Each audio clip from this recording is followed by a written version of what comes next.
Hey, welcome back to this lead up to Christmas. We want to again continue to look at the significance of the birth of Jesus, and last time we looked at Matthew chapter 1 verse 17 in particular, and how in verse 17 the testimony that he gave concerning Jesus 14 generations was a way of saying that Jesus is the promised Messiah. Now we want to go into chapter 2 and look at verses 1 through 12, but we're gonna break it up into 3 different recordings over 3 different recordings. This first part is gonna focus on verse 1 to verse 2.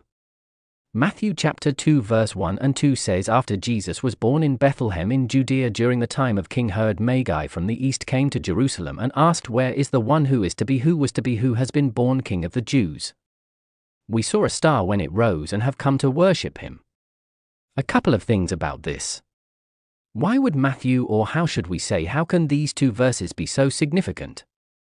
Why would Matthew include this story? And actually, to understand the significance of this story, we need to have some Old Testament background.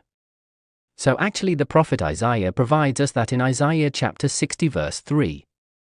He talks about how kings will come to your light and nations to the brightness of your dawn.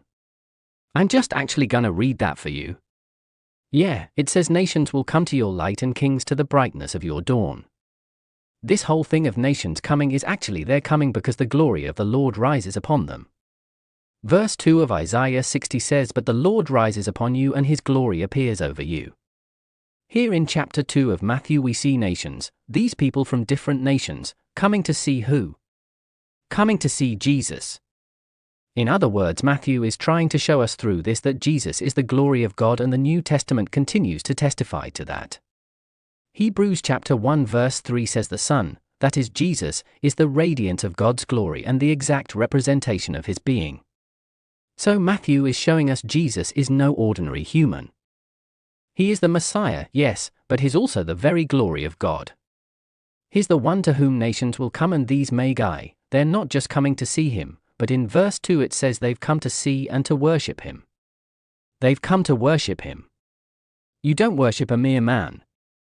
Only God deserves worship, but you see here the Magi understood somehow, probably through some familiarity with the scripture, that the Messiah was fully God as well.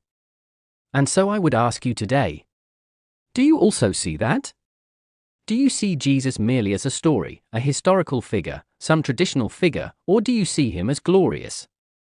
Is your picture of Jesus enrapture your heart? Does it cause you to want to fall down before him and worship him?